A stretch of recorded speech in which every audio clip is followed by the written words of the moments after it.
Welcome, everyone. I'm your host, Emerson Green, and I'm joined by Caleb, aka Dry Apologist, and Joseph, aka LDS Philosophy. Caleb, why don't you introduce yourself first and tell us a little about your religious views and your channel for those who may not be familiar? Yeah, so I'm a Roman Catholic, and my channel is Dry Apologist. I do discussions on philosophy and apologetics and just whatever I feel like, and that's pretty much it. Hi, I'm Joseph. I'm a Latter-day Saint. I'm a PhD student in philosophy, and I have a channel called LDS Philosophy where I talk about issues in philosophy relevant to Latter-day Saints. Subscribe to their stuff, and you can start by checking out my enlightening appearances on both of their channels. I think this is the first time I've had either of you on, even though we've all spoken many times. But yeah, definitely check out LDS Philosophy and Dry Apologist if you're not already subscribed. So before we get to your opening statements and start comparing vices and virtues of the models of God we have in mind, we should probably outline what is meant by unlimited God and what's meant by limited or finitist God first. Joseph, do you want to kick it off there? Oh, and by the way, Joseph is going to be defending the more limited God model, and Caleb the more unlimited God model.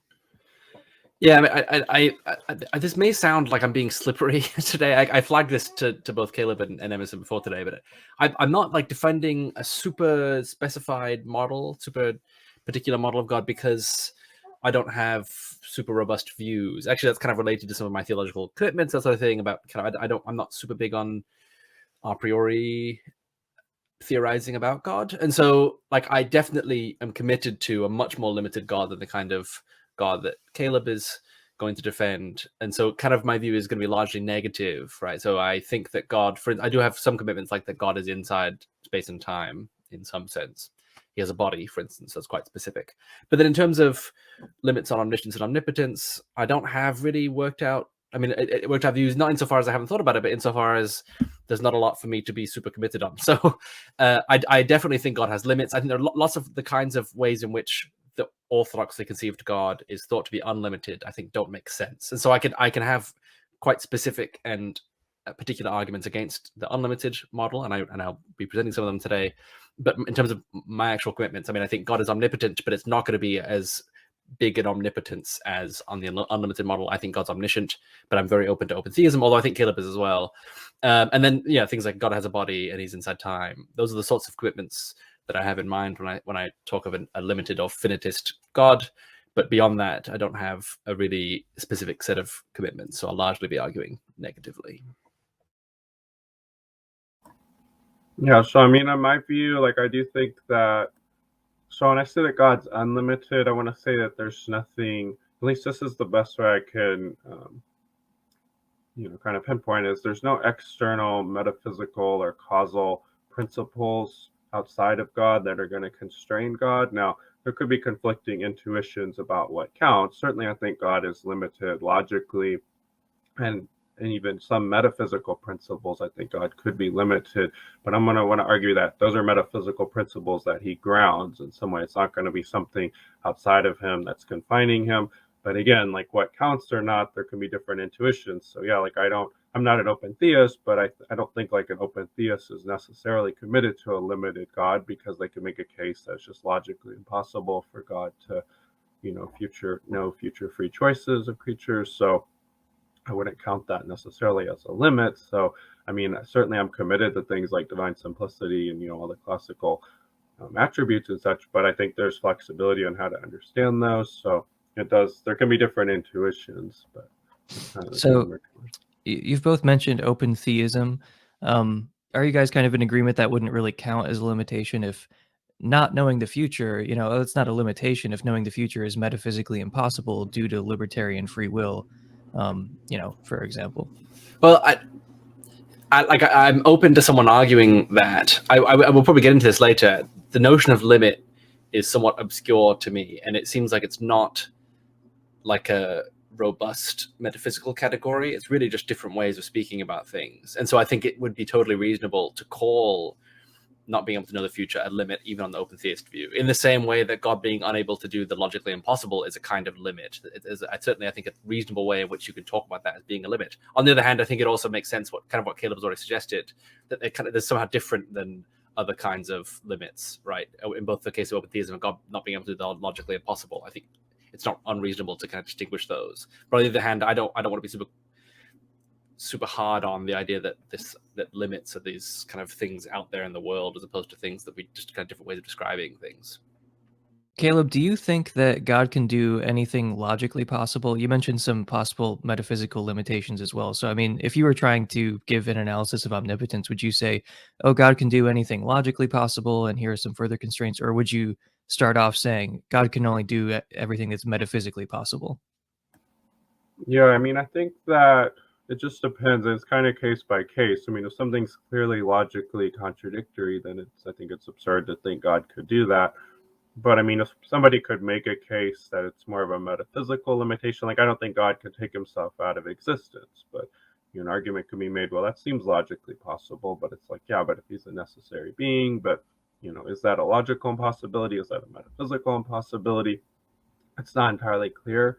So generally, I want to say, yeah, it's logical limitations, but if somebody can make a plausible case that, like, no, this is actually a metaphysical limitation, and it's like, yeah, that does seem like something God couldn't do. Like, I don't think God can change the past. Is that a logical limitation? Is that a metaphysical limitation? Kind of depends upon what you want to call it, but it just depends. Like, that's why I think it's more case by case. But I don't want to say there's something outside. Like, I don't want to think like, if it seems plausible that God could be less limited than that without running into some absurdity, then I want to say he doesn't have that limit. So that's where I don't think open theism is a limit necessarily, but if there's a coherent way that God can know the future, then I want to grant that power to God. So it is kind of case by case, but I want to give as little of limits as possible. Just for reasons of simplicity? Well, just reasons I think it's just the proper conception of God. So I guess when we get into the arguments in a moment of like why I think if we're thinking of God as a necessary ultimate being, that it's going to plausibly follow that he should be unlimited. Okay. Well, so Joseph, where do you come down on that? I mean, do you have like a short analysis of omnipotence that you could toss out? Like, oh, he can do everything that's physically possible, metaphysically possible. Yeah, I definitely want to say God can do whatever is physically possible. Beyond that, I have worries about the notion of metaphysical possibility. Certainly, God can't do everything that's logically possible, or at least seems. I mean, I think as a Latter-day Saint, if it were revealed, or we had good reason to think that there are things which are possible that God can't do, it would actually be fairly easy for us to accept that. I think Latter-day Saints generally want to say God's omnipotent, but it wouldn't be earth-shattering, religion-giving up if it turned out that God can't do everything that's possible in some philosophical sense of possible. On the other hand, I think we do want to say he's omnipotent, but then there are things like it looks like God can't create ex nihilo on the Latter-day Saint conception. Certainly he didn't do that. And so that's quite a strong limit. And so it's not logical. So it looks like there are metaphysically possible things maybe that he can't do, unless you think there's something conceptually confused about creation ex nihilo. And so I think, the most plausible candidate for, if you want to commit to omnipotence of the Latter-day Saint conception, the most plausible candidate for the kind of possibility that would be the kind of actual possibility would be physical. Yeah, I was actually wondering that is it just that God didn't create ex nihilo, or could he actually not do that? So it sounds like you think, yeah, he didn't create ex nihilo, and probably he couldn't. Yeah, I mean, again, like maybe a Latter-day Saint could say, no, he could create ex nihilo, he just didn't. We have a kind of a fairly long tradition of Latter-day Saint philosophers saying he couldn't. But I think as far as scriptural commitments or revelatory commitments, all that really is God didn't create ex nihilo, and everything that exists eternally. But I guess maybe that doesn't by itself rule out the possibility that God creates out of nothing. I just think that that's probably not super amenable to the kind of conception of God that we tend to have. And so it's more likely to say God couldn't create ex nihilo. Is that because of some limitation on God, or because there's something just inherently confused about creation ex nihilo? It doesn't seem like conceptually confused to me. You probably could make that argument, but I don't think there's anything. And in fact, that has been made by Latter-day Saint philosophers like Pauli and Orson Pratt. But I don't think there's anything like wrong. I think I can conceive of creation ex nihilo. Although I do think I can conceive of. I don't follow Kripke, for instance, in saying that there are things which are impossible and therefore inconceivable, like water not being H2O. I think I can conceive of water not being H2O, even though water is necessarily H2O. So that doesn't guarantee possibility. I think I'm not super rationalist about modality, and so I'm happy to say there are all kinds of a posteriori necessities, and perhaps creation ex nihilo is impossible, but we couldn't know that a priori. So you've both mentioned that, God is, limited in some sense by logical possibility. Like I think C.S. Lewis said at one point something like God can't do nonsense. And I feel like that's, pretty reasonable. So in a very broad sense, everybody except Descartes and Martin Luther thinks God is limited in some sense. He's at least limited by logical possibility. And that seems fine. So limitations come on this continuum, they're not binary. It's a continuum of limitations. And, some of them are pretty reasonable. Like most Christians think God can't do things that are logically impossible, but historically some people have. So uh yeah, I mean, some limitations we're already fine with. And just the other point I wanted to make is that omnipotence is not necessarily the same thing as being unlimited in power. So like you can believe in a limited God and just have a different analysis of omnipotence. Just like in the same way that you could still think God is omnipotent even though he can't do things that are logically impossible. Like, I think Descartes and Alvin Plantinga both believe in an omnipotent God, even though they have very different analyses of omnipotence. So, if you do believe in a limited God, like I know some people who believe in that and they say, yeah, I don't accept like the omni God, like I don't accept omnipotence. And I know other people who, like you mentioned, Latter-day Saints, who say, no, God is omnipotent, and they just have a different analysis of omnipotence. But yeah, I just wanted to flag that so some of our listeners who are Christians are not just all, automatically on one side of this because they think, well, I'm a Christian, I have to believe in an omnipotent God. Like, if you feel that way, well, you can still believe in an omnipotent God and just have a different analysis of omnipotence. I just want people to come to this with a little bit more of an open mind than they might otherwise come to it.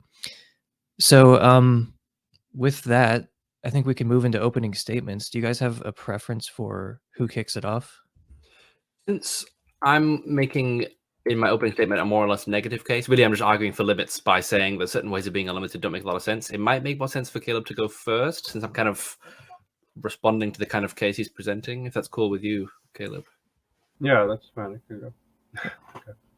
Yeah, so I just have two basic arguments, and they're both fairly controversial, but I'm going to just go with that. So, and I just want to be clear again, what I mean by that God lacks limits is that there's no external metaphysical or causal principle external to God that would be constraining God. Now, obviously, people can have different intuitions about what counts, so it is very intuitional. But the first argument I want to make is that if God exists, then God is the necessary foundation of reality. Somebody could be skeptical that there is a necessary foundation of reality, but if somebody thinks that that makes sense, that that best explains things like why there's something rather than nothing, or why there's causal laws, and I'm very sympathetic to those types of arguments, then God should be that necessary foundation, because if there is a necessary foundation, it's the most fundamental, ultimate thing that exists. And if God exists, then he should be the most fundamental, ultimate thing that exists. So they should go hand in hand. So if there's a necessary foundation, then God should be that necessary foundation. Then premise two is that if a necessary foundation of reality exists, then the necessary foundation must be unlimited. Therefore, if God exists, then God must be unlimited. The reason why I think a necessary foundation should be unlimited is that it would be the support, it would be the source or ground for the rest of reality. So really at least it seems plausible to me that no further power or feature should be off limits to the foundation. It should have access to all powers and features in their most unlimited form. So the necessary foundation should be unlimited unless there was something that were constraining the foundation. However, since it's the most foundational thing, there isn't going to be nothing external or more fundamental that would constrain it, nor could it pre-exist itself to then place a limit upon itself.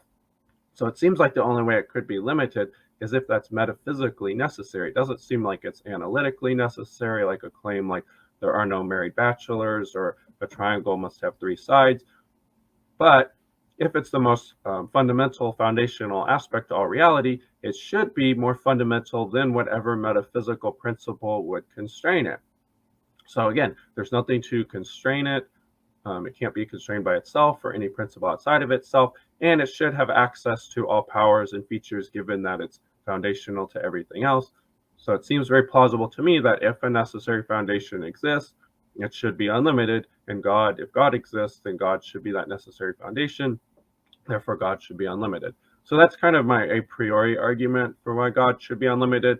My second argument's more of a pragmatic argument. This is going to appeal to people that have this theological conviction that we should have hope and confidence that God can end suffering.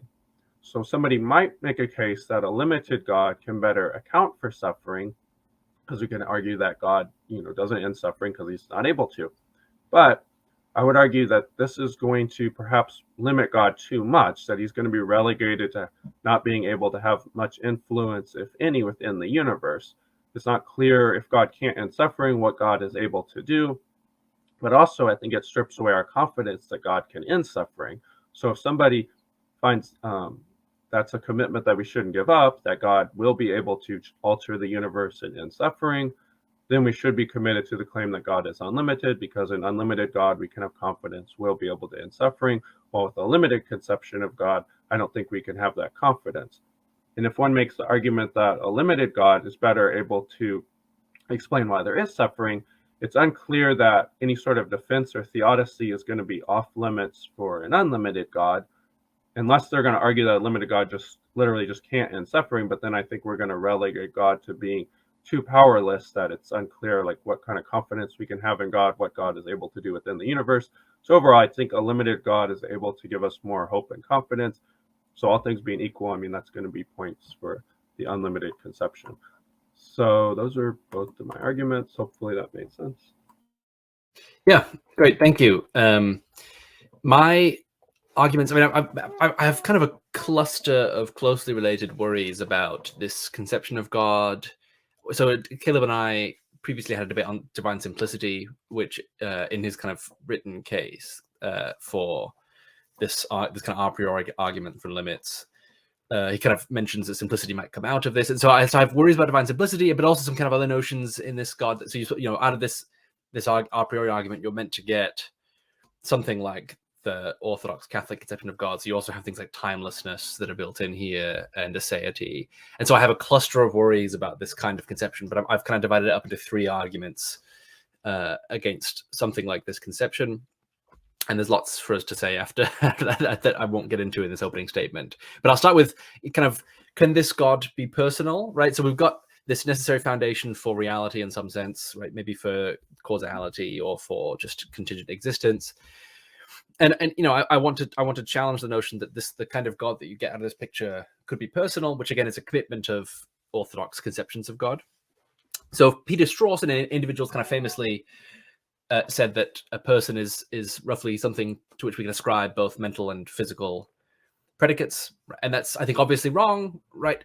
For instance, Harry Frankfurt in Freedom of the Will and the Concept of a Person points out that we can say that of animals, we don't count animals as persons. But Frankfurt has this alternate conception of a person as being something, or someone, but something that has a certain structure of the will, right? So you have kind of second order desires, and he explains why that's really built into our concept of a person. I think that's a very plausible, at least necessary or roughly necessary condition for what a person is. But I'm super open to alternate conceptions of what personhood is. I'm not big on necessary and sufficient conditions generally in philosophy. I don't like analyticity.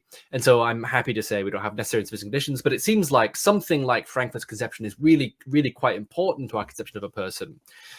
And so, can God, for instance, have second order desires? Well, I'm making a particular set of points about Frankfurt's conception. I'm open again to other conceptions of personhood, but I think that any plausible conception of personhood that starts with our ordinary notion of personhood is going to really struggle to extend to God. So in this second order desires conception of persons that Frankfurt suggests, in what sense then is God a person? Can God have these desires? Well, outside of being God being outside of time, I don't know what it is to have a desire that's timeless.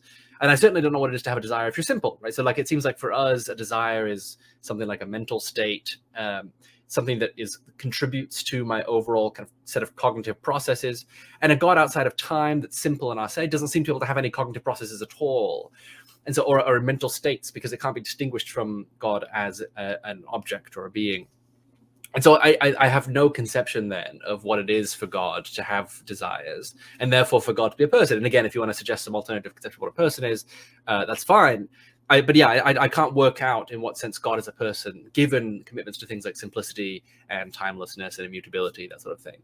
So that's kind of one problem. Is, can God be a person? It's not clear to me in what sense God would be a person. And I'll say something in a moment about in the next argument about kind of why I think exactly that sort of objection is a good one. So my second argument is to do with a claim like that God can love. So if I'm said to love my wife, which I do, there are certain characteristics or features of me that are meant to be constitutive of my love for my wife. And so if we imagine a counterfactual situation in which my wife doesn't exist and never existed, there are going to be things that are different about me, right? And if they weren't different about me in that counterfactual, I think it would be very plausible to say I didn't love my wife. If she didn't affect me in some way, she didn't have an impact on me, then I didn't love her, right? And so if God is our say, and if he freely chose to create, which many Christians want to say, although maybe Caleb, maybe you're not committed to that, if he freely created, then he could have chosen not to. The existence of things is contingent. But if the existence of things is contingent and God's totally our say, he's not affected by creation, then in the two worlds, one in which he didn't create, one in which he did, there's nothing different about God. Well, it looks like that's just not love, right? Or caring about us, for instance. So it's not in the ordinary sense. So we talked about this in our other debate, Caleb, but kind of you might have to go through like something like analogy or kind of engineer a concept of love or care that is able to apply to God as well. But it certainly isn't our ordinary concept of love. It can't be, because God doesn't seem to meet the criteria for something like that. And so the reason I think this is a good kind of argument is because this is how philosophy often proceeds. So you think about like Gettier cases, right? So it was often, for a long time, it was thought knowledge is justified true belief. Gettier comes along and writes a short little paper and says, well, actually, it looks like there are cases of justified true belief that aren't knowledge. So I think one of the cases, like you go to a job interview and you know that this other guy is the favorite and that he has coins in his pocket. And so you think the person who is going to get the job has 10 coins in his pocket. Unbeknownst to you, you have 10 coins in your pocket and you're going to get the job. So you have justified true belief that the person who's going to get the job has 10 coins in his pocket. But it turns out you weren't thinking about it in the right way. It looks like something missing there. Anyway, I should have used a different example. That's not the best one. Yeah, I feel like the stopped clock example from Bertrand Russell is clearer than this. Yeah, right. Oh, yeah. So like it's 3 o'clock. You see a clock that says 3 o'clock. You have justification for believing it's 3 o'clock. But actually, it turns out that clock is broken. It's stuck at 3 o'clock. You just happen to look at it at the right time. So many people agree, based on looking at those cases, maybe use an intuition. You have justified true belief, and yet you didn't have knowledge in that case, and so therefore knowledge can't just be justified true belief, right? That's the kind of argument. And so the reason that's a good argument is because it would be a bad response to say, well, I like the justified true belief analysis because it's nice and neat. So like maybe a pragmatic motivation for keeping it. And so I'm going to ignore cases like that. I'm going to actually just kind of explicate in carnap sense the concept, right? So I'm going to like engineer it, tidy it up, and now I'm going to stick with this concept, and I don't have to worry about those cases. We don't think that's a good kind of response because we tend to think that what philosophers are doing, more or less, this is there are actually, I think, kind of two conceptions of what philosophers are doing.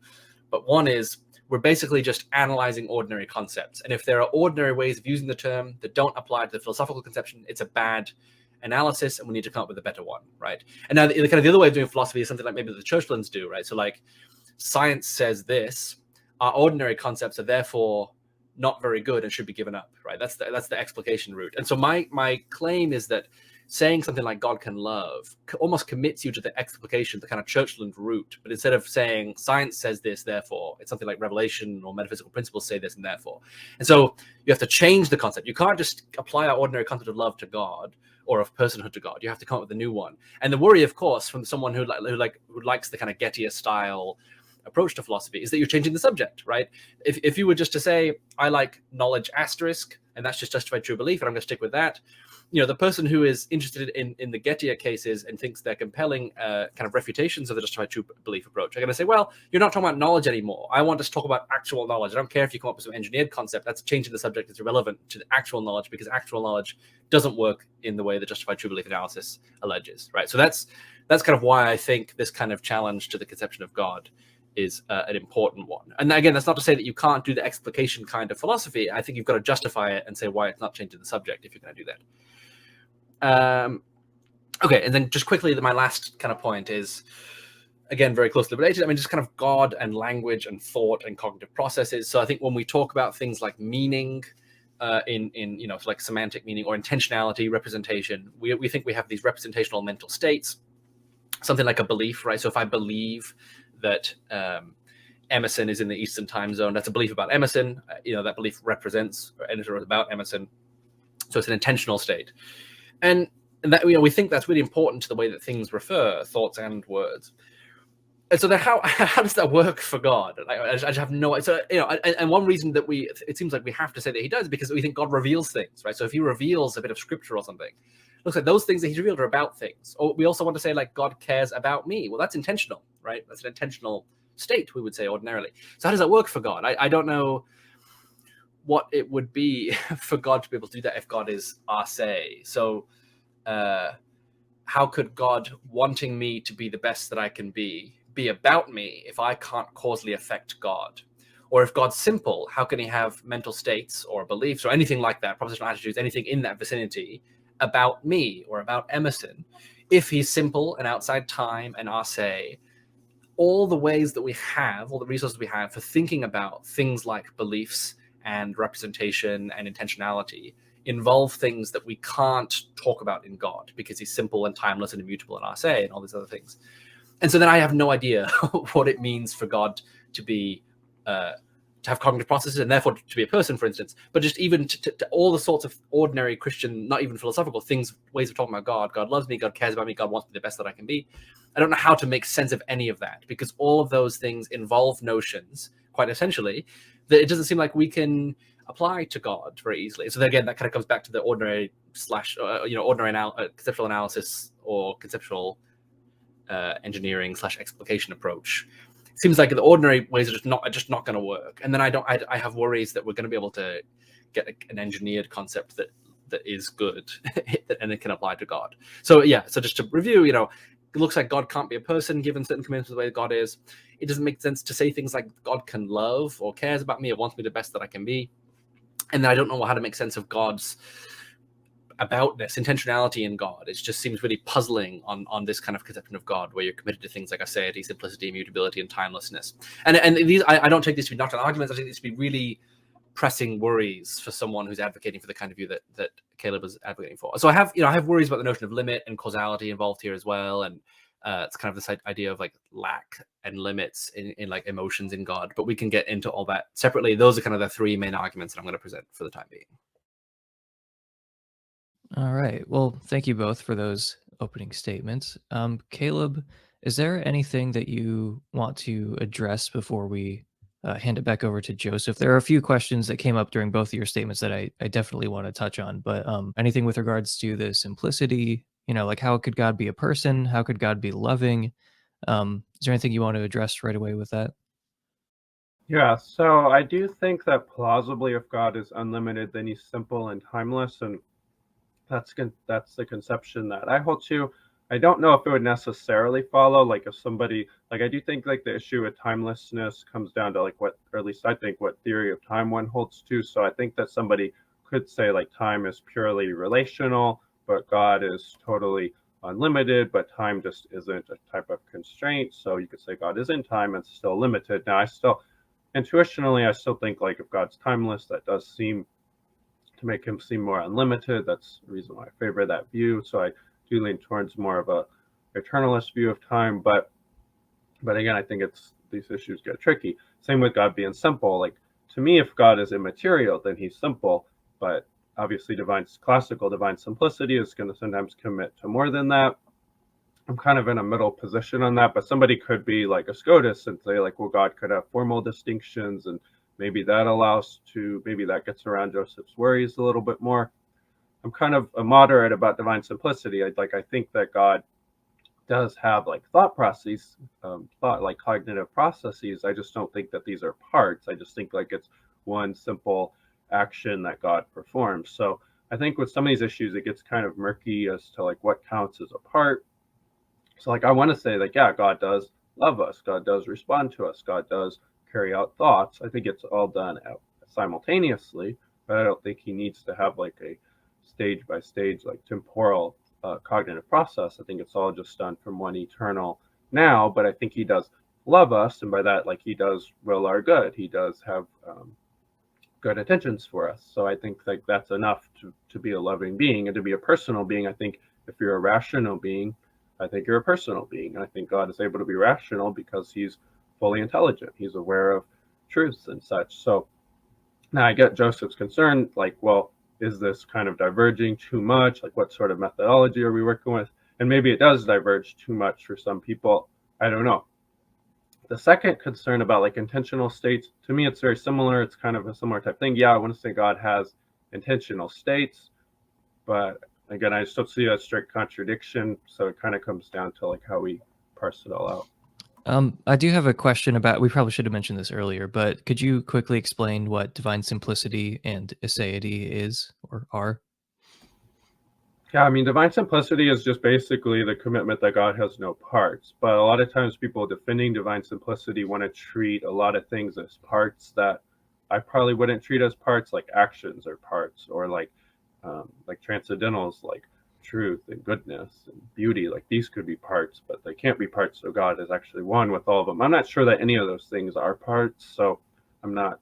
To me, it also comes down. To me, like oftentimes it seems like divine simplicity is working within this kind of like Platonic framework that I don't really subscribe to. So I don't, while I do hold to divine simplicity, I don't really like defend a Thomistic view of divine simplicity. So in terms of God being ase, the way I understand is he's not affected by anything outside of himself. Now, I think if he's an uncaused being, that's in some sense true. He's not caused to exist, but I do think he is responding to concerns. But I think these are things that he's aware of within himself, and I don't think it affects his aseity. Like if he's saying, well, I want to create a universe that's good for other beings. Somebody could make the argument like, well, then he's affected by other beings. I just wouldn't. I would say like, yeah, maybe under a really strict conception of aseity, but to me, like if he's aware of like, oh, this will affect other beings, and I have a concern that I want other beings to be happy, I'm not going to do this. To me, that doesn't compromise his aseity, but it depends upon how strongly you want to press these doctrines. So simplicity and aseity follow from being unlimited. I mean, I assume that's why we're, touching on this, is because if you believe in an unlimited God, that somehow entails aseity and simplicity. I mean, I think it plausibly does, like in a moderate sense. Like if God's unlimited, I don't think he's going to have like these finite parts that he's made of, because then those are going to seem to plausibly be limits. And if he's simple, he's unlimited, you want to say he's not going to have these like mutable parts either. So then it's going to plausibly follow that he's ase. But again, it's like, what counts as parts? What counts as being affected? It's not entirely clear to my mind. So that's why I say it plausibly follows. And most people who are going to be committed to aseity and simplicity are probably also going to be committed to God being unlimited. I think God being unlimited does plausibly entail he's simple and ase, but I think it does depend upon what you mean by that.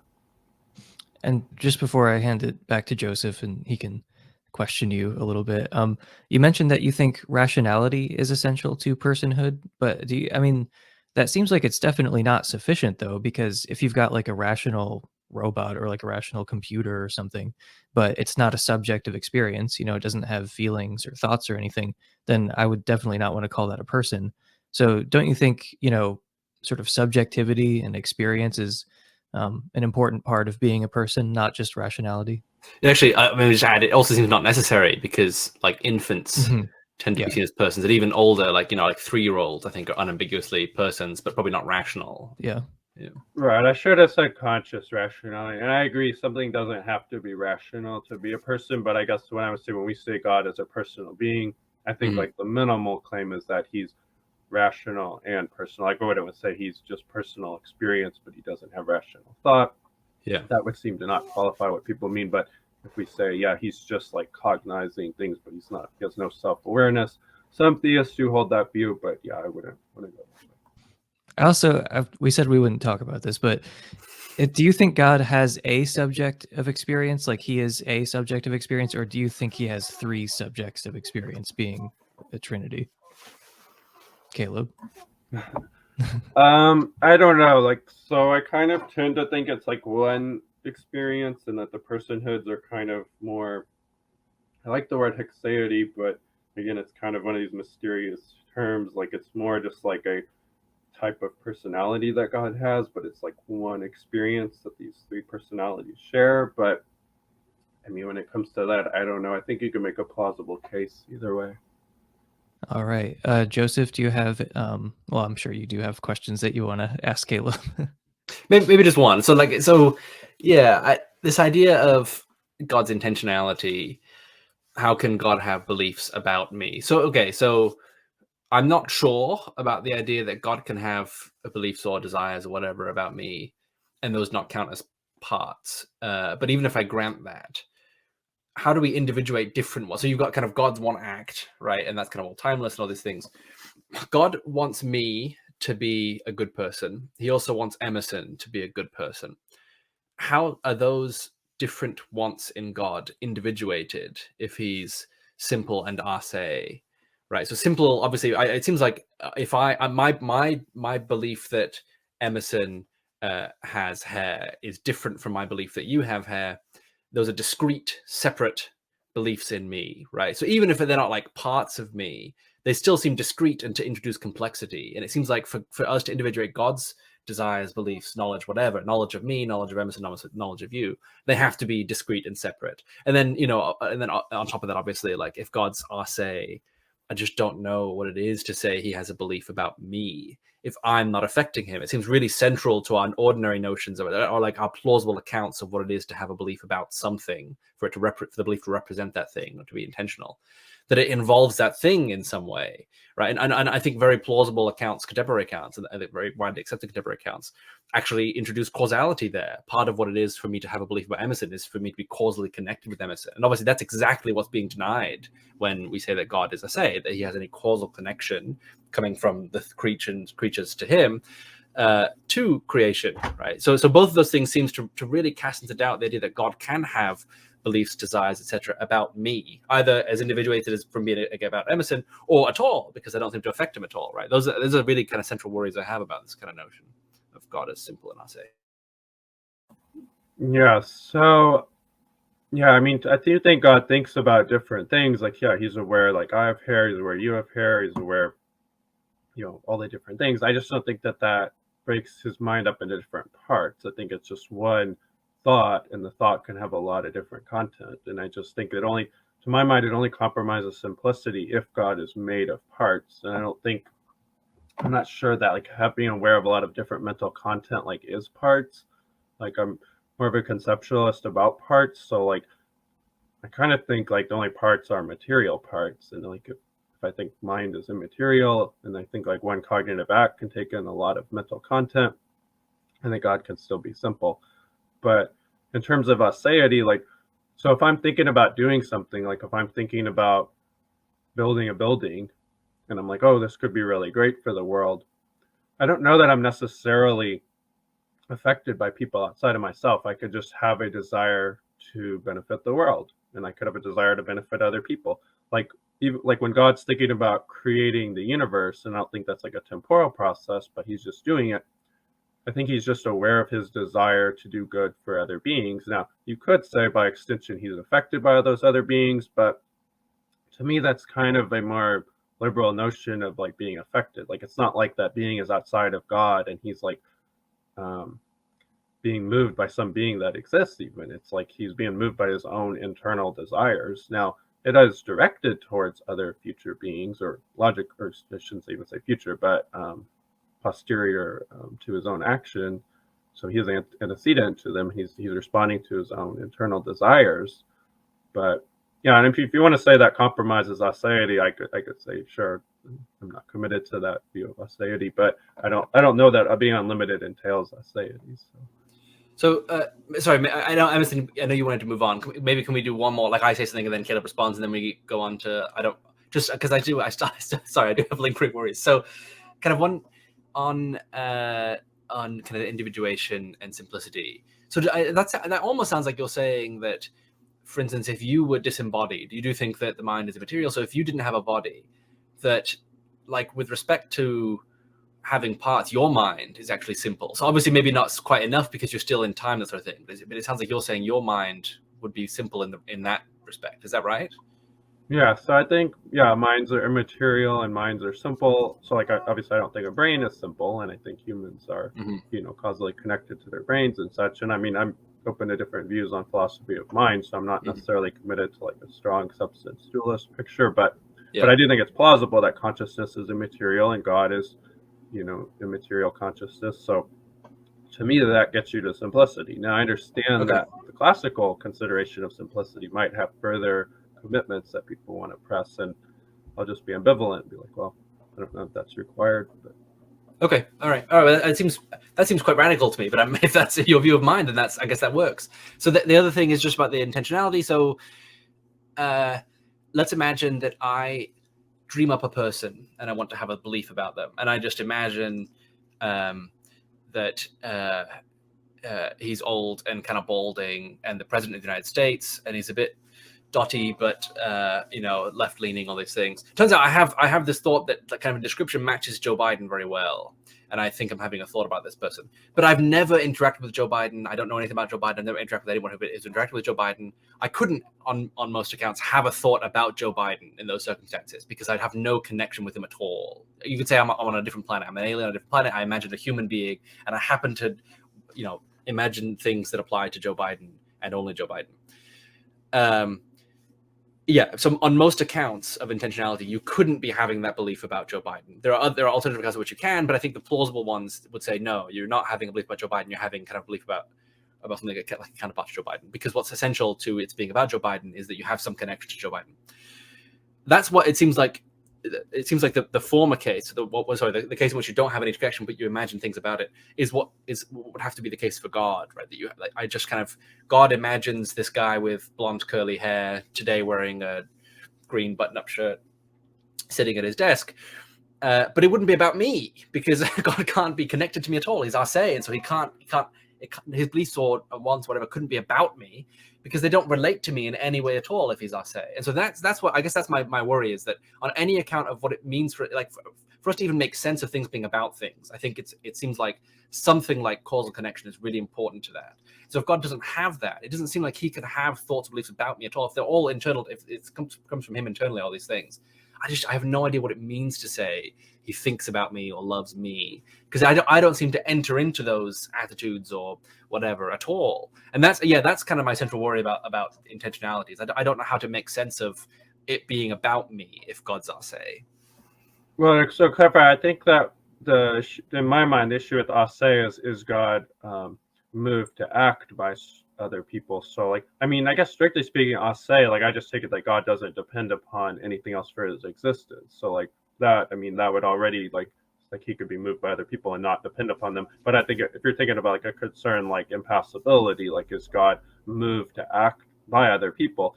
I mean, if he creates the universe before people exist and he's just saying, well, he's going to do this for other people that don't yet exist, then I don't know that he's moved by those other people. He's moved by his own desires. But I think he is aware of us. So he does have thoughts about us. I just don't know if he's moved by us. All of his actions are done antecedent to us existing. So he's not moved by us. Well, so I guess two reasons there. So one is so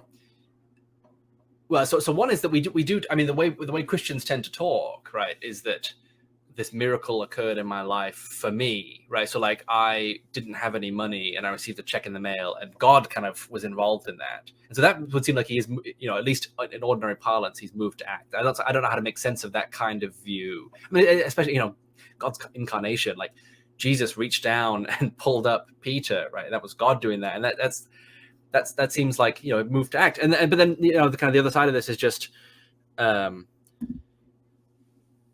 I take Aseity to be more than just not God isn't moved to act, but also God isn't, nothing about God is determined by creatures, because that would create contingency in God. And so God's having a belief about me, even if he doesn't act on it, that would be a contingent part of God. That content in God's mind would be contingent, because he could have chosen not to create me. And if it's not contingent, then it seems like God has these same beliefs and desires about non-existent objects that he chose not to create.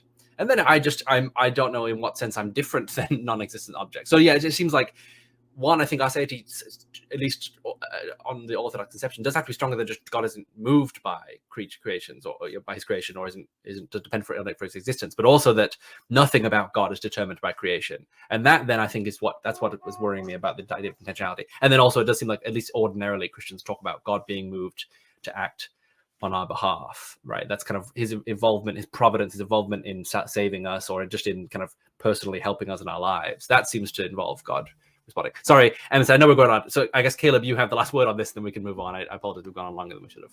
So I don't think God's features are determined, but if you're saying like, well, is the content that God knows about, like he knows about contingent events and such, yeah, I just don't think those are features of God. Those are just things, part of God's cognitive processes. He's aware of stuff, but he's not made of that content. He's just, so his act of intelligence, his act of knowing, that's God. But the contingent, so I make that distinction between the contingent content that God knows about, that's not God. So he can be aware of this contingent content without his substance being dependent upon these things. Like he's not, his properties are not, in my view, are not then reliant upon other beings, even though he is aware. Now, I do think there is an interesting worry about like God responding to prayers and such. So I kind of want to say, because God is timeless, he's doing everything at once. He's just willing the good within the universe, and that's going to bring about miracles and responses to prayers. But all of that activity is prior to the actual events taking place. So it's causally prior. So in some sense, he's not responding, under this view, he's not responding to actions. He is bringing about events within the world, but there's a kind of like synergistic activity involved. It's not like he's aware of the prayer and now he's responding to the prayer. Rather, he's just bringing about his providential plan, which is in effect responding to the prayers. But that's, I don't know if that totally makes sense, because it is a little bit, so it's like his action is causally prior to the events, and he's responding, he's bringing it about events, but he's not like he's being informed on the events and then responding. I don't know if that totally helped. But I almost wonder if we could reach a point of agreement, because it seems like, Caleb, you might grant that some of the stricter, less moderate theists would fall prey to Joseph's arguments. Like, and you're sort of defending a more moderate conception in some sense of like aseity and simplicity. Right, yeah. So yeah, I'm willing to, I take a more moderate position on those. So some people might say I don't really hold to them. Like, I mean, I want to say I do, because I don't want to say like God, its being is like made of parts, and I don't want to say like he has like these fluctuating parts that are somehow like dependent upon creatures. And if like that seems like, those types of concerns seem to be like what a lot of classical theists, like that's their concern. But a lot of times I think that their concerns are kind of overblown, because it's like, well, it's not totally clear that all of that follows. Like, it's not like, if the concern was to avoid God being made up of parts, but it's not clear that like God having contingent knowledge means he's made up of a part, then it's like, I don't really look at it as a worry anymore. Now, somebody might say, well, that's no longer divine simplicity. I'd be like, well, okay. I'm just worried about like what's the most plausible view in my mind, and I'll call it simplicity because it seems simple to me. Okay, well, I think we can count that as progress then. So something I'm surprised we haven't talked more about is the problem of evil. Because when you talk about a limited God, it seems like a lot of people think that's like the only reason you might end up a sort of proponent of limited or finitist conceptions of God. And I believe Caleb talked about it more than Joseph, just talking about like that pragmatic argument. But yeah, I wanted to hear if that's any kind of motivation for you, Joseph, because I know that it is a central motivation for Philip Goff, for example, when he talks about a limited conception of God.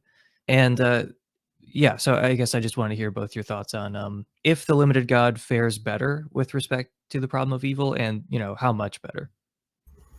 I think Caleb's right that you've got, so yeah, okay, so you're advocating for the idea that on the one hand, it looks like a limited God is going to do a better job of explaining suffering, because if you're unlimited, right, it seems like that just the problem of evil is kind of motivated by the super unlimited omnipotent concept of God. You've got the inconsistent triad, right? Omnipotence, omniscience, omnipotence, omnibenevolence, and evil.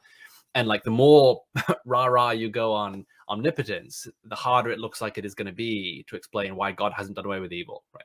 So yeah, on the one hand, that looks like an advantage for the limited, the advocate of limited God. I think Caleb's right that then the further you go in the limited direction, the more you're going to worry about, is God sufficient to do what he set out to do, right? So like you framed it as a pragmatic argument, Caleb, but obviously I think you can turn this into just a straightforward epistemic kind of argument, right? Where you say, we've got reason to believe that God is going to save us, right? So like in scripture, he says he's sufficient to save us.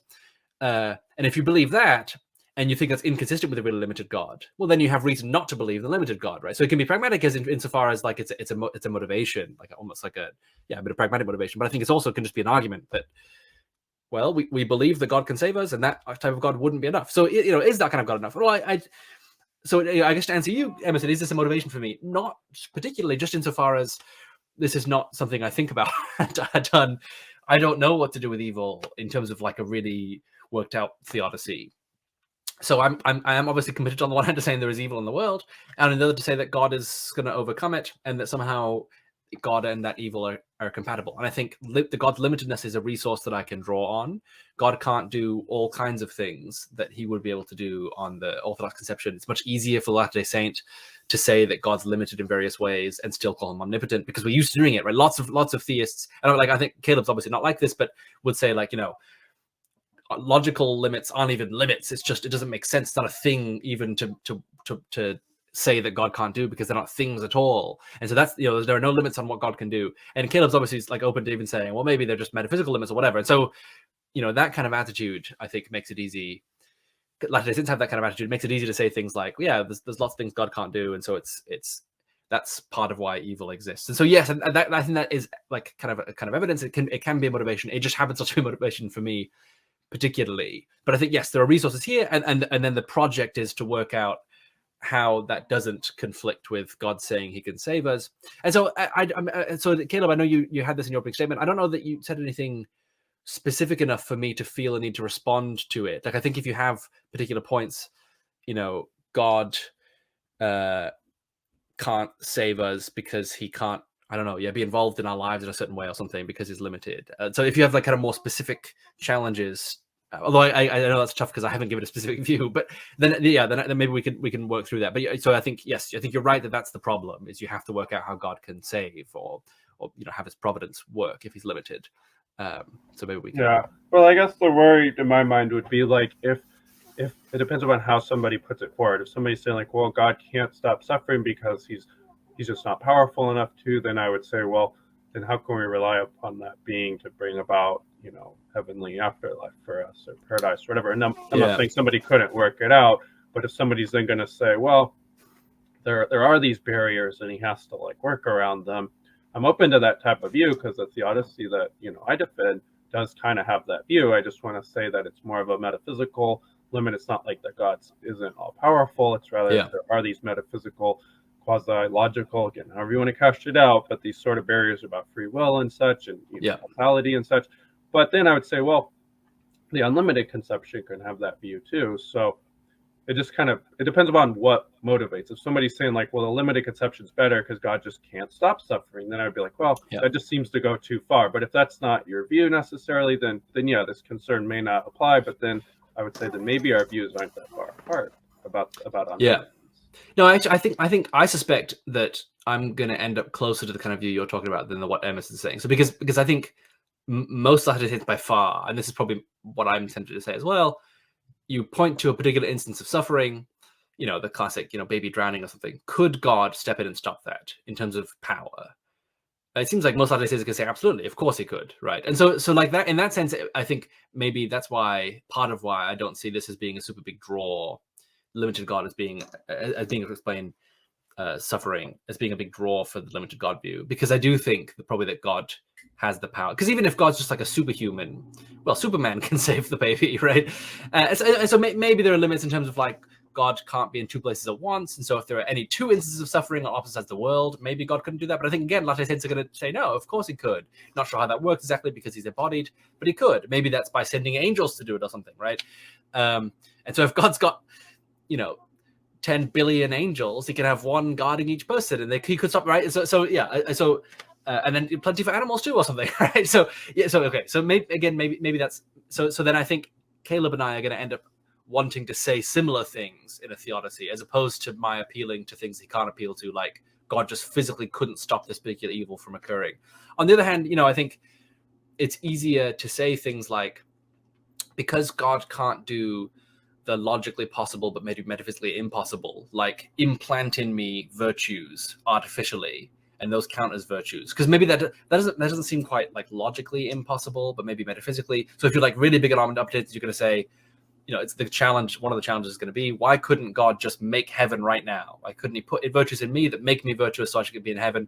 Like, I think it's easier to answer those kinds of objections if you think that God can only do the physically possible. Not even clear what that looks like when you have this super limited embodied God. So that's maybe an advantage. But I think that's as far as I think the advantages go for the Latter-day Saint who is still pushing omnipotence as far as they can. God can do things like stop a particular instance of evil. He just, there's, in terms of power, but there's some other reason that he can't. And that's going to be just probably a similar answer to what Caleb's going to give in terms of theodicy. Well, I feel like, someone who's pushing the problem of evil might be less concerned with like intervening in specific instances of suffering, as much as like just setting up a different causal web in the first place. Like, I feel like that's where limitations might have more of an advantage. If you're talking about like, can God, can a limited God bring about like what young Earth creationists envision? Like, could he have just created things in their current form, or did he have to use evolution by natural selection? Because it's such a horrible process that, you kind of wonder like, okay, there have been hundreds of millions of years of predation and carnivory and starvation and, really horrible things. And he could have just created human beings like in their current form. And, obviously could have set up a different causal web where people are less inclined to do evil. People are just less evil and, maybe they're not like carnivores or something like that, or we don't need to, eat each other to survive and that kind of thing. Like, it's sort of more about setting up a different causal web to begin with. Yeah, no, I guess that's good. That's maybe a more general way of putting my point about like virtues. Like, could God have just kind of totally set things up differently? And one of the ways he could have done that is by just making heaven now, right? Giving us virtues artificially. And then I guess you're right. The other worries about like, could God have just avoided evolution altogether? Because you're right that that's like a strong version of the argument from evil, the kind of languishing of animals. And so you're right that's an advantage, I guess, that I would happily endorse. Well, do you think that so you don't think that your God could like have brought about what Ken Ham thinks is the case? Right. Yeah. So no. Right. It seems like probably not, because if you've got like, if he's constrained by physical possibility, I think especially because he's not creating ex nihilo. Like, when you create ex nihilo, that's part of why I said the thing about artificially implanting virtues. Like if you can just create angels, everyone is angels, and if they're free, which many people want to say, but also like can't sin. I mean, obviously, like the medievals said, like there was one time they could sin and they didn't after that because they're fallen angels. But no, you're right that like it seems like rejecting creation ex nihilo was a really big step in the direction of being able to say, no, God couldn't have created young Earth. Evolution is somehow necessary. So like God, so I haven't said this yet, but for Latter-day Saints is kind of a pre-existence where we existed in somehow almost like a disembodied state, but it's still material. We didn't have bodies like this, and so God had to make bodies for us to enter. And maybe evolution is the only way God can do that, right? He can set up some initial conditions, and I think some Latter-day Saints are going to say, I don't like that. I think God could have made, and some are going to agree with Ken Ham, but some are going to say no, God could have done that. But I think you're right that it's much easier for the Latter-day Saint to have available to them the idea that evolution was unavoidable, and therefore the languishing of animals over millions of years was unavoidable. So yes, okay, you're right that I think I understated the case for the Latter-day Saints. Thank you for stepping in as a crypto Mormon and defending my view. This is why I'm on the LDS payroll. But no, I mean, I think with like Philip Goff and with other people who are maybe coming like me, who are coming from a more secular perspective, some of the stuff that you guys were saying about being able to remedy evil, or like, John Buck has mentioned to me, like, oh, well, how could you be confident that God could save everyone? Like a limited God could save everyone in the end. And it's like, those concerns are less likely to occur to me, I guess, because I'm not coming at it from a theistic perspective. Yeah, that makes more sense. But before I hand it over to Caleb with the problem of evil, I want to challenge your position, Joseph, because it seems like, God has these limitations, and like, okay, well, Caleb's model of God could have brought about, the Garden of Eden as envisioned by myself when I was 15, or Ken Ham or someone. But, the Mormon God couldn't have done that. But then you start wondering about, traditional parts of Christianity, like miracles and inspiration and revelation and religious experiences, it's easy to see how Caleb's model of God could, inspire a book, or, cause revelations, or perform miracles, or be the source of religious experience. But if we're talking about a limited God, it's a lot less obvious how God could be the cause of religious experiences, or inspire books, or give revelations. So I've heard you say before that you're Christian because of religious experience, roughly, more so than, natural theological arguments. Yeah. So, while I'm sympathetic to parts of your opening case where you're like, well, could a Christian really believe in this kind of unlimited God if it's not recognizably personal and it's not recognizably loving? Well, how could a Christian believe in a limited God, who, is so limited that he can't do these things, but he still can do revelations and miracles and bring about religious experiences? So how does that work for you exactly? Yeah, I mean, maybe I'm not clear on exactly what the problem is. So, like, if God is just a really, like a beefed up human being, roughly, right? So, like, human, but much more powerful, much more knowledgeable and wise, all these things. Well, certainly that being could communicate with me. So, let's say face to face speaks to me. That's one way revelation could take place. One way it has, in fact, taken place historically on the Latter-day Saint view. And so then, is there some, in principle, objection to the idea of God speaking in people's minds instead of physically out loud? That doesn't seem to be something that's like challenged by the notion of God being limited, and that seems like it's roughly enough for revelation. So maybe God is on some distant planet. That's kind of sometimes a caricature of LDS view, but I think some certainly believe that. And so, across a distance, maybe there's problems with like travel faster than the speed of light. Maybe there's something kind of funny there. You have to either say that God can communicate faster than the speed of light, or he like plans in advance to send a message. But in terms of like, it's not making any sense to think of God speaking in someone's mind.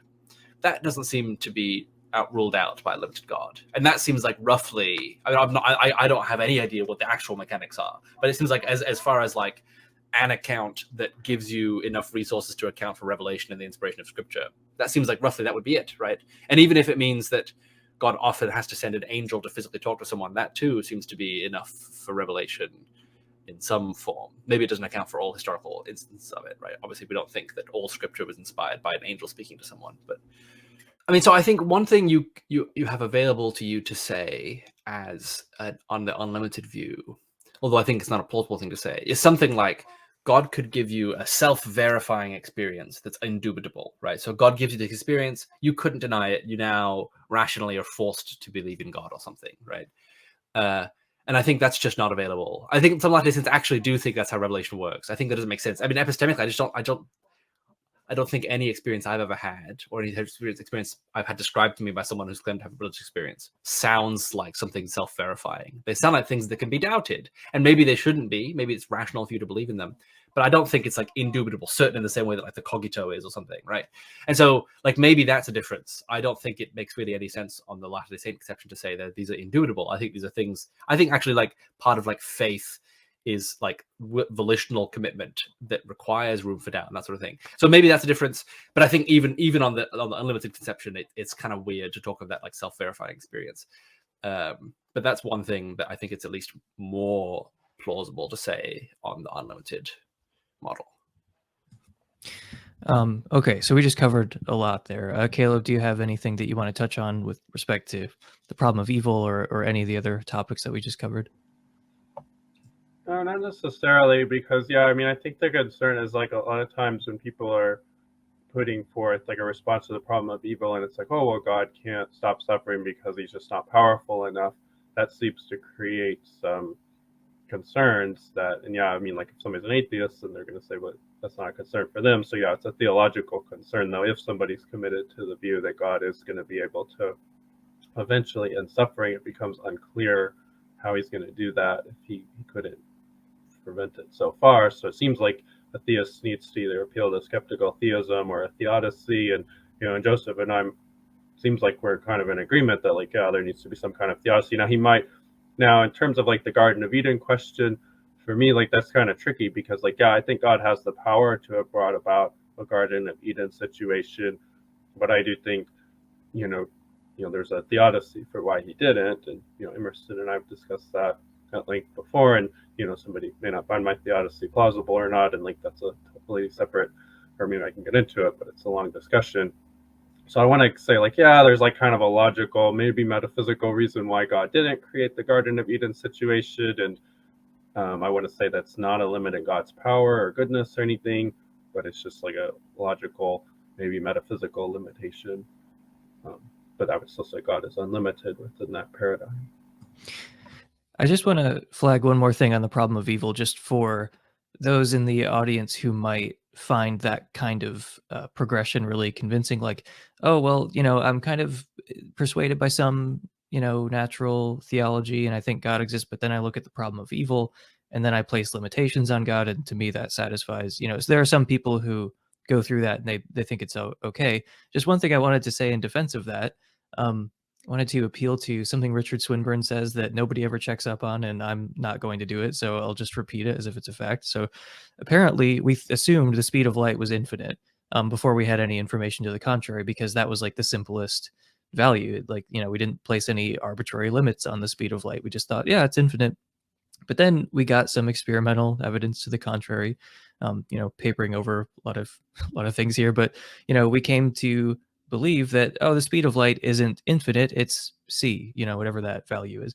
And then we didn't just sit around thinking, well, hang on, how do we come up with like interesting ways to make it so the speed of light is still infinite, but we can account for this data that we've collected. So I feel like that's a pretty normal way for like inquiry into the nature of things to go. Like, you might have some argument for why, some good reason for thinking things are a certain way, but then you get some evidence to the contrary and then you update your model.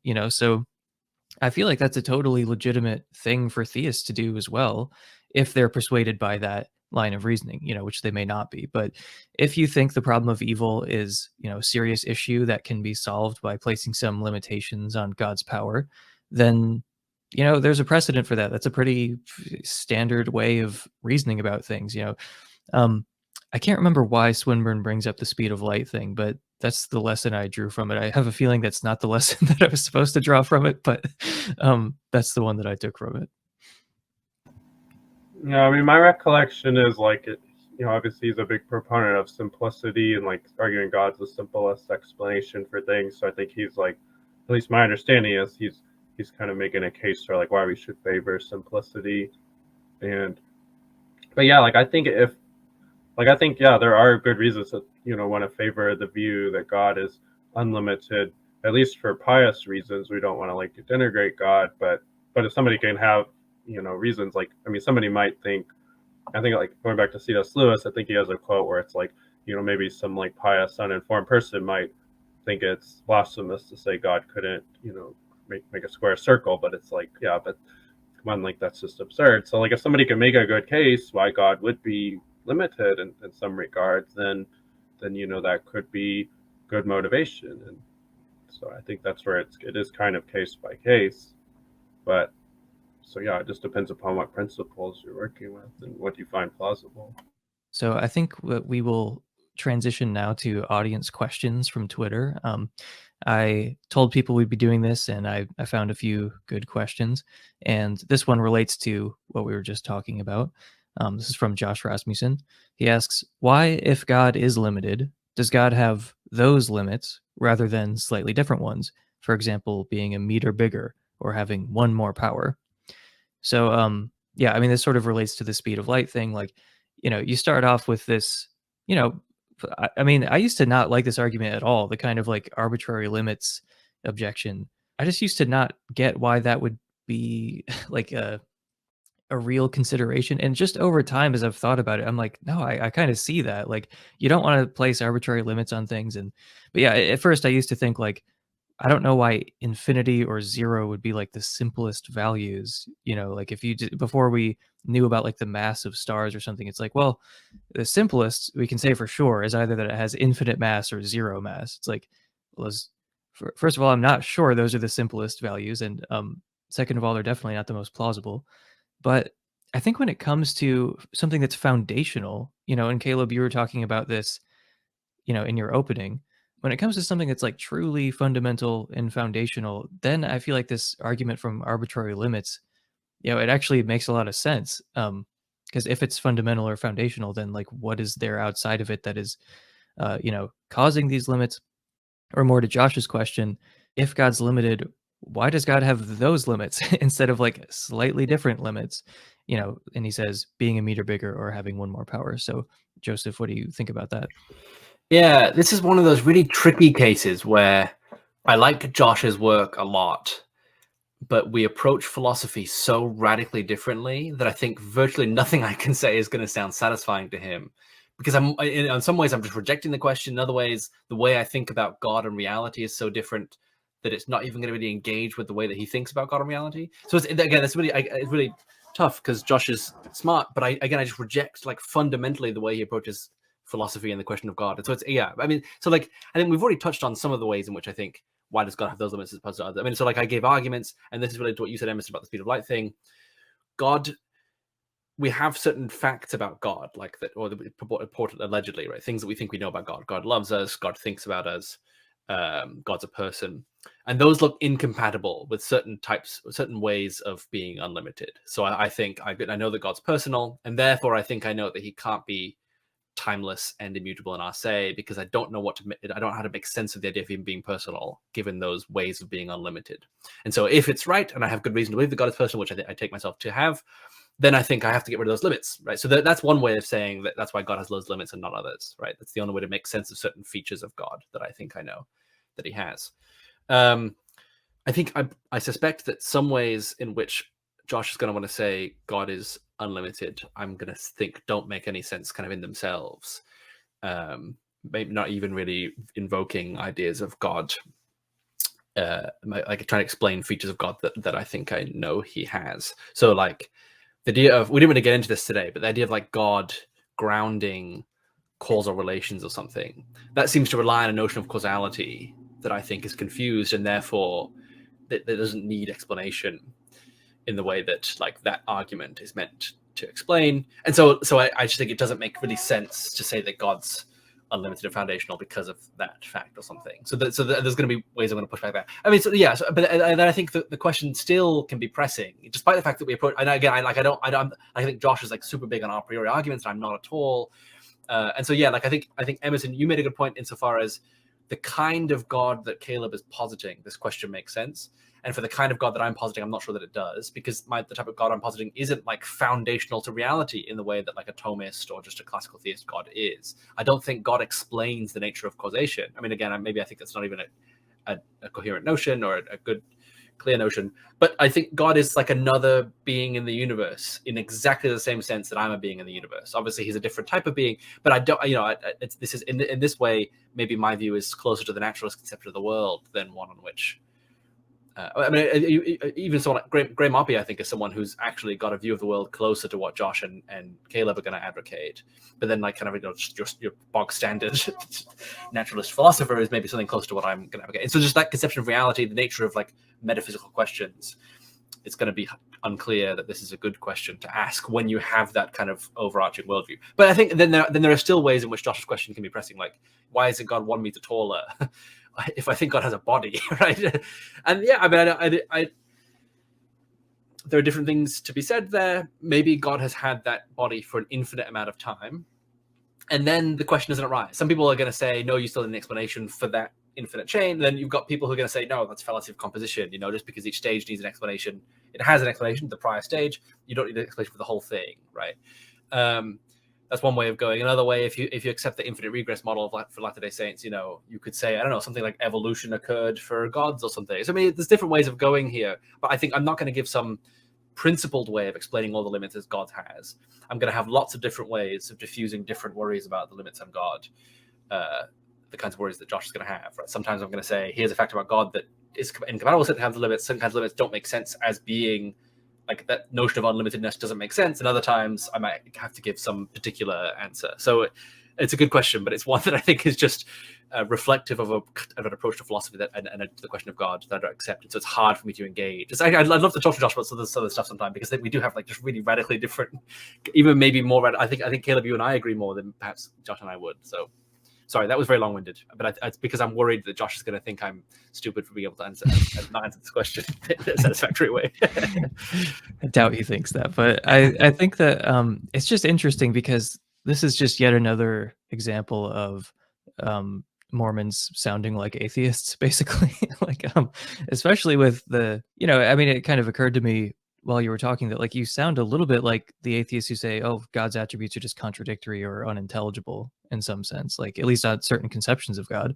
But yeah, I mean, it is so, like, to say that God is embodied, that is just so radically different from positing God as this kind of necessary being, this metaphysical necessity, Being the foundation of itself, right? reality. Yeah. Oh yeah. Well, I don't even know what that means, but it's like, I mean, a lot of Thomist stuff is, anyway, I won't go into that, but it's just like, what is foundational to reality on your view, or is that like not a good question on your view? Yeah, but I think that's the sort of thing. I mean, so personally, I'm inclined to say that's the sort of thing that's not a good question. And and here, like, I this is partly because I'm like really big. I'm a disciple of Hilary Putnam, who I think doesn't like those kinds of metaphysics. Sometimes under the influence of Quine and Carnap, sometimes under the influence of Wittgenstein, right? Like, I think a certain approach. I think you look at someone like Jonathan Schaffer. I think he's doing metaphysics in a way that's really amenable to this kind of way of thinking about the world that Orthodox Christian is thinking about the world, right? It's just like grounding as a thing, and I don't like that kind of metaphysics, and so but that maybe that's incidental. I think you could be really big on metaphysics and be a Latter-day Saint. I happen to think that my approach to philosophy of metaphysics actually is more amenable to the Latter-day Saint conception of God, but I think they're not incompatible. But just for me, kind of what grounds reality, I think is not a good question. Actually, part of my John Austin as well. I like John Austin a lot. Obviously, he's not a systematic philosopher, but I think he has things like real. Like, what are you talking about? Real, like a real duck as opposed to a decoy duck. I know what that means. I know what it means for like the world to be real, right? So I have worries like that too. Yeah. So just to be clear, you do believe in like an eternal universe, and you think that potentially gets around some of these concerns about, that would be raised by people who defend contingency arguments. Yeah, I do think that the past is infinite, and I think that at the very least it provides resources for getting around some of the worries. So, like I said, maybe God had his body infinitely into the past, and therefore you don't need an explanation or something. I don't. That's probably not a good answer. Maybe not one I would accept, but I think it provides a resource, and I am again committed to the infinite past. Yeah. Well, I have a question for both of you on that. Would it be possible for someone to accept stage one of a contingency argument to sort of go along with what Caleb was saying in his opening statement, but then just reject the inference to stage two, and then still buy into like a more limited conception of God? So like you somehow end up splitting the difference where it's like, no, I sort of side more with Api than I would with Joseph, but I still buy into this like embodied limited version of God. But I still think that, there's this metaphysical necessity at the foundation of reality. I just reject the stage two inferences. So I just don't think that that's not what we mean by God, and it's not divine, but there is still, a metaphysical necessity. Do you think that's like a possible position someone could stake out? Is a question for both of you. So maybe I can start. I think yes, totally. Whatever you say about God, I'll say that about the universe, right? So sure, like, yeah, just say the universe is, or something about the universe is a necessary foundation, and then on top of that, maybe not even a priori, we get a limited God that we add in. Like, I think that's totally plausible. I happen to not even want to do the stage one of the contingency arguments, but I think that's certainly compatible with Latter-day Saint conception broadly and with the idea of a limited God. But I'm interested to hear what you think, Caleb, if you agree with that. Yeah, I mean, it's coherent. I mean, somebody could accept one aspect of an argument and then not accept the other. I mean, a lot of times I'll see people make this claim like, well, stage one is like pretty strong, but like stage two needs like more work and like things like that. I don't really hold that view. Like, I think stage two and stage one are both equally strong. Like, I think they're both very controversial. I'm not going to be like, oh, somebody's irrational if they reject this, but like, I mean, I recognize like the arguments for a necessary foundation are controversial, but I find them intuitively plausible.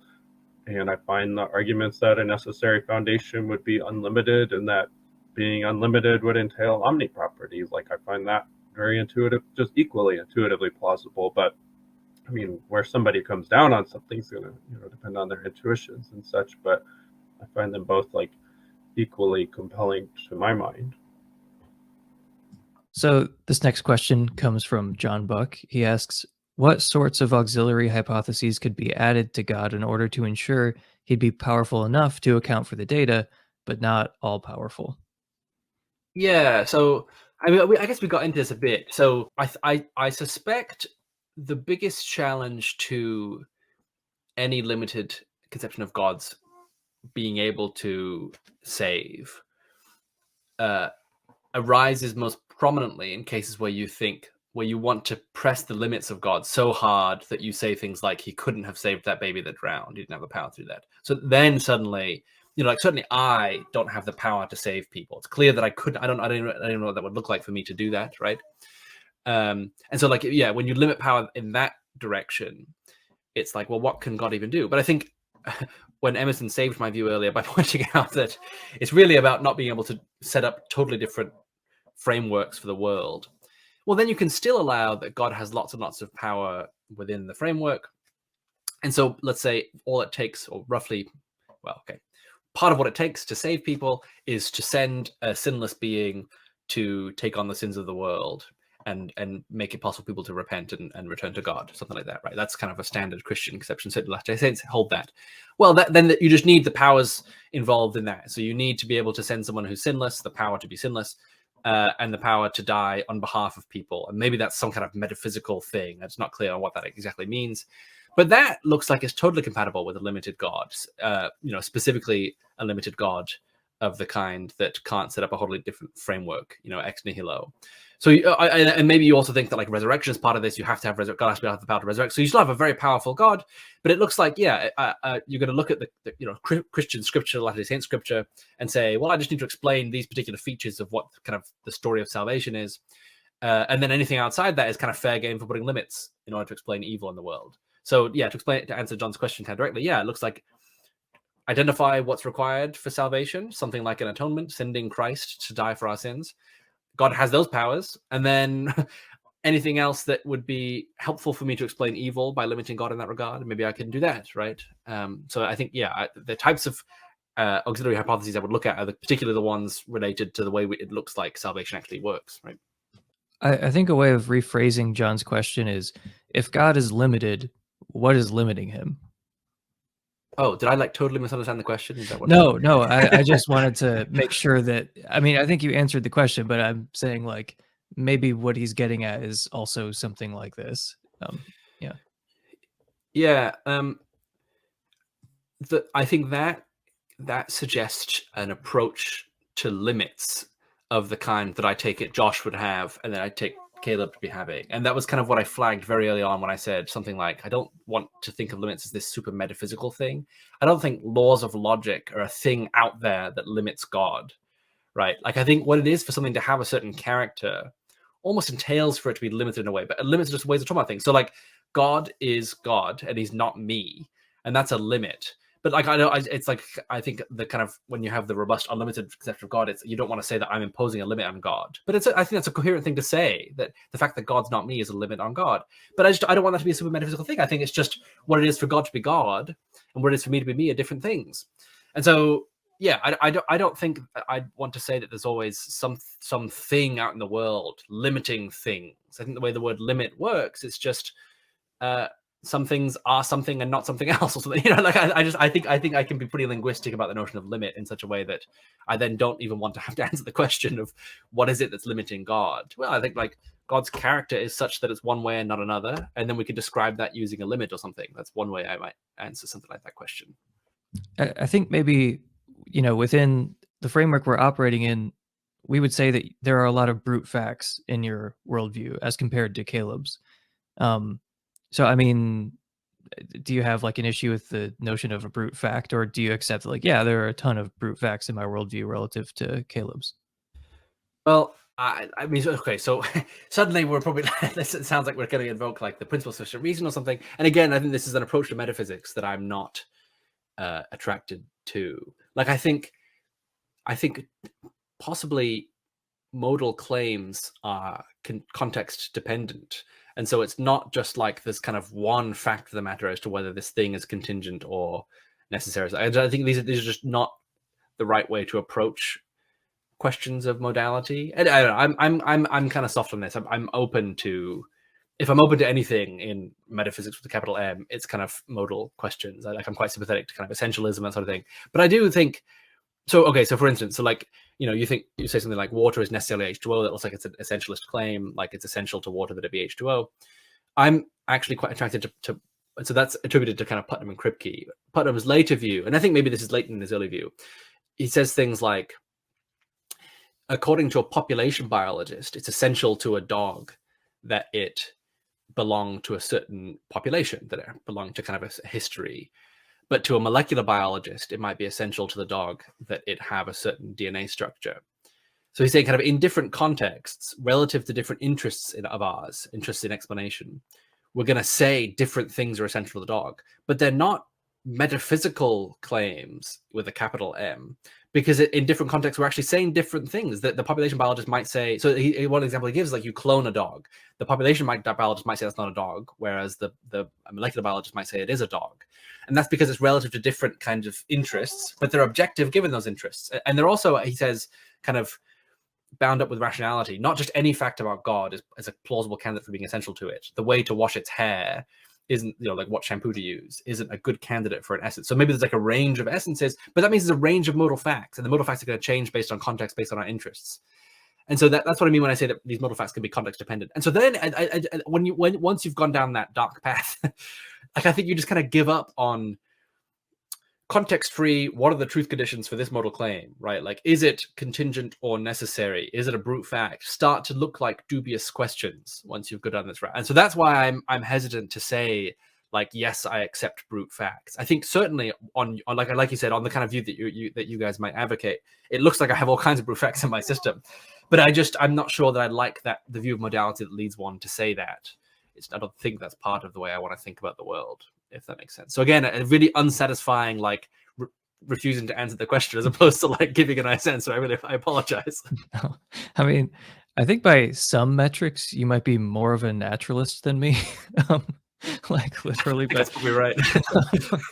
but so this next question is more directed at Caleb. It's from Alex Strasser. What motivates omni-properties when most arguments for God's existence don't need omni-properties to get the result?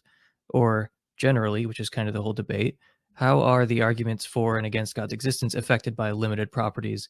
What do and don't work? So just to reiterate the first question, what motivates omni-properties when most arguments for God's existence don't need omni-properties to get the result?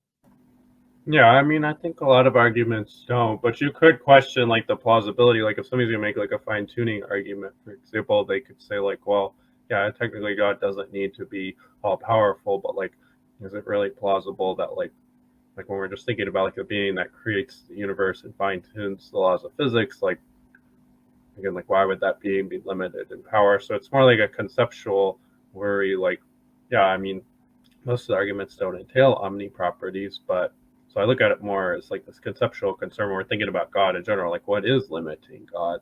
And now, if you don't think God is like this necessary foundation to reality, then I think it becomes more of an open question if God is limited, or at least more plausibly so. But if you do hold that view of God, I think it is more difficult to make the case that God would be limited. I think it's more plausible he'd be unlimited. So it's not so much that most of the arguments for God are going to lead to omni-properties. It's more of like a conceptual analysis of like, well, if you hold this type of view that God is like this necessary foundation to reality, then it seems like you should hold that God is omni.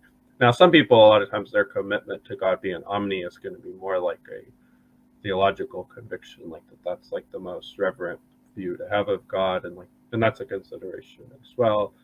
But hopefully that makes sense. Yeah, I want to say one thing I really like about your project, Caleb, and this is, I guess, maybe comes through a little bit more in the document that you've written than in this debate, but like it's so ambitious.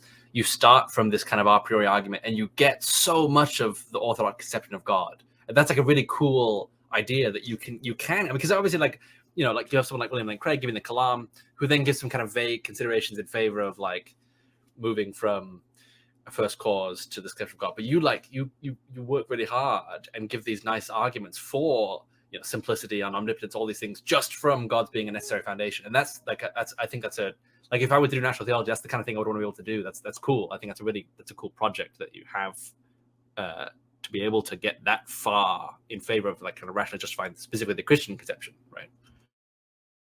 Yeah, I appreciate that, because like, yeah, that's how like a lot of the medievals were working with. Now, obviously, some of those arguments can be controversial, but most arguments in philosophy are. But yeah, like, yeah, I agree. So before we wrap up and share our final thoughts, there's one more question.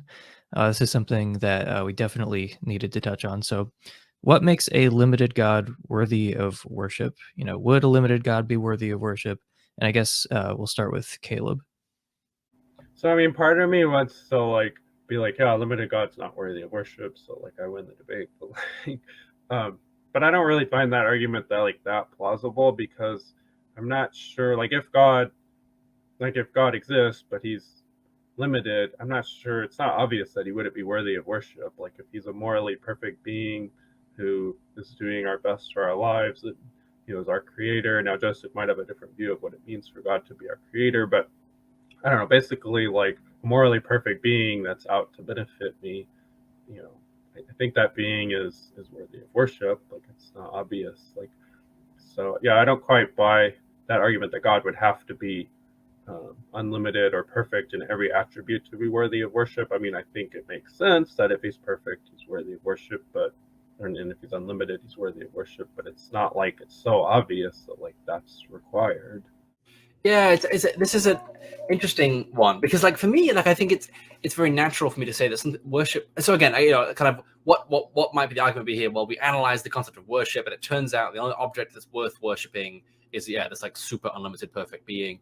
I mean, and that by itself seems kind of implausible to me. But like for me, I think I'm tempted to say that worship worthiness is really a kind of moral praise, but kind of amped up. And then it seems like Caleb and I are just totally on the same page here, right? Like a morally perfect being is the kind of being that would be worthy of worship. And so yeah, I actually think in some ways that can lead you to a more limited God. So for instance, John Pitted has a paper arguing that worship worthiness requires effortfulness. So for something to be worth praising or worshipping, it has to be able to exert effort in pursuit of good ends. So it can't be trivial for God to do good things. And that actually then looks like God has to be, I mean, that's not a super standard conception of John Pitted is an LDS. He's a Christian, just a kind of general, more orthodox Christian is what I mean to say. And yeah, he's saying God has to like exert effort, and that doesn't seem like it's compatible with kind of very standard orthodox conceptions of omnipotence. But he thinks that's what is required for us to praise someone, is that they do good things, and it requires effort of them. It's not just snap of a finger. And so yeah, I think in some ways worship worthiness actually might be a point in favor of a limited God. But I totally agree with Caleb that yeah, like if it really just comes down to something like moral perfection, well, that looks like the limited God can get that. I don't think I'm drawn to the idea that it's kind of like God's being awe-inspiring and so great as to be beyond imagining is essential to the idea of worship worthiness. I don't know where we would get that kind of analyzed out of the concept of worship worthiness. Yeah, I would say, to me, like the necessary conditions for worthy of worship would be moral perfection, but also I do think like the greatest, or I don't know how to put it, but like the being that's the best for us, because like there could be a morally perfect human agent. I don't think that necessarily means that they're worthy of worship. Like I think Jesus is worthy of worship, but that's because he's God. My view that like, so I think that being has to have like providential guidance like within your life. Like it has to be like your final end, or however you want to put it. Like at least that would be my view. So there are certain conditions needed for worthy of worship, but I don't know that like omnipotence in and of itself is like a requirement for worthy of worship. It is interesting though, if you think of worship as, like you said, Joseph, moral praise amped up, and then you try to apply that to this God who's like impassible or something, and like outside of time, and it doesn't require any effort to be the way he is. It is kind of like, could moral praise really apply to the unlimited God? And I guess that depends. It comes down to how you view worship, because I know that's not straightforward either. Part of why this is so interesting to me all of a sudden is because Joseph's favorite philosopher, David Chalmers, recently came out with a book where he's talking about like the simulation hypothesis and that sort of thing, and he realizes that if we are in a simulation and there's like a designer of the simulation, that it technically meets some of the some like criteria that people have given for God in the past. And he said that, it made him have to reconsider, his atheism a little bit, because a simulator would have some of the properties that people have ascribed to God, and it would sort of be the object of some of the arguments from natural theology that have been presented, if that makes sense. And he realized, like, when he was thinking about this, that he just doesn't think anything could even possibly be worthy of worship. And there's like a deeper reason for his atheism, which is that the idea of worshiping another being just makes no sense to him. And he's like, I don't think anything, like even conceptually, could be worthy of worship. Now, the way I've heard some people critique that is like, well, you just have a funny idea of what it means to worship something, and that's why you feel that way. But I don't know. I mean, I'm thinking about that, and I'm also thinking about the perfect being thing. So let me just ask Joseph first. Do you accept anything that resembles like a perfect being model of God, or do you reject a perfect being? I mean, I think it depends on how narrow. Well, You sorry, want to be in defining perfect being with respect to like moral, like, do you think God is morally perfect? So again, this is kind of tricky because, like, again, I think a fairly standard Latter-day Saint conception of God, and this is coming from something Joseph Smith said, is that God at one time was exactly like us. He was a man living on an earth, and he was sinful like we are, but then redeemed and exalted and became a god. And so in that sense, like morally perfect, if you think that has to be like an eternal thing, well then no, on that reading of Joseph Smith and that the model of God, because he wasn't always that way. But like maybe now he's morally perfect insofar as he doesn't sin now. But I think even so you can reject that as Latter-day Saint and think God's always been God, to get rid of that one worry. But I think another worry then is you might think the moral perfection requires not just that God is free of sin, but that he couldn't even possibly sin. And maybe that's controversial. Maybe that's part of the kind of John Pitted thing, like it requires effortfulness, action to be morally perfect, as opposed to amoral. You have to be capable of sin, but choose not to do it. And I think that's the Latter-day Saint conception. But you might think actually that moral perfection requires even more strongly, God couldn't even possibly sin. There's no possible world in which God sins or something. And that, I think, like, I don't think I'm not attracted to that view. Latter-day Saints probably could say that, but if you think that's required for moral perfection, then no. I think the more plausible view is that just God doesn't sin, and on that view, then yes, I accept that God's morally perfect. So, I mean, on the moral praise amped up sort of view, I guess, Caleb, do you think that's like an okay like approximation of worship, or do you think that there's like something else to worship? I mean, I guess it depends. Like, I think if somebody said like they found worship to be incoherent, like somebody could say like, well, worship just means like, what do you place as most important in your life, and like that could be a coherent view. Now, I tend to think like worship means more than that. It's like a praising, and it's like, obviously there's like a religious connotation and such, and like to me, like it makes sense. Like somebody would worship God, but I guess it just depends on how you define the word. But you do think moral perfection is required, and I mean, I assume that you would not want to. I mean, it's not all Mormons accept that view anyway, that God like was a man who became God. Am I right about that? Some of them do think he was like eternally God. Yeah, like Osler, who's kind of our biggest philosopher, accepts that God was always God. Yeah. Well, I think that view sucks personally, but no. Anyway, so I think sorry, like Caleb, you mentioned earlier the kind of idea that God has to be involved in our lives. I think that's right too, because it's not just. I guess maybe I was wrong if I made it sound like it's just that God has to not sin, because it looks like he also has to be kind of magnanimous. But you might think it's supererogation. You might just think that would be required of a perfectly good being, because it's not just the negative free from sin, but also doing lots of good. And I think being involved in our lives. If I travel to a distant part of the universe, I discover a being that's free from sin. I think what you said earlier is right, Caleb, that wouldn't automatically make that being worthy of worship, right? I think it does have to mean more than that. It's, at least as a Christian, it seems quite natural to say, no, God has to then have already been involved in our lives, not just free from sin, but also doing lots and lots of good for us, and like kind of concerned with creation, that sort of thing. Sounds plausibly to me like if you have in mind deity when you talk about worship, that sounds right, that something like that is required in addition to sinlessness, kind of freedom from moral imperfection. Okay, well, I guess I just wanted to open up the floor for any closing thoughts, final thoughts you guys might have. But other than that, I really enjoyed this. Thank you guys for coming on. And yeah, definitely check out Dry Apologist channel and LDS Philosophy if you haven't already. But yeah, Caleb, why don't we start with you? Yeah, I appreciate you having me on, and Joseph is much more qualified in philosophy than I am, so yeah, I appreciate having a strong interlocutor here. So I thought you were going to say he's much more qualified than you, so I appreciate that he's here. Also true, but no, I appreciate coming on. Yeah, so this was a good dialogue. No, I appreciate you both too. This has been a lot of fun, and you've both left me with a lot of things to think about, which is like great. That's what I want to get out of these things. So this was really cool. Thank you both. so thank you all for watching, and don't forget to subscribe to my channel. And yeah, all right, talk to you guys next time.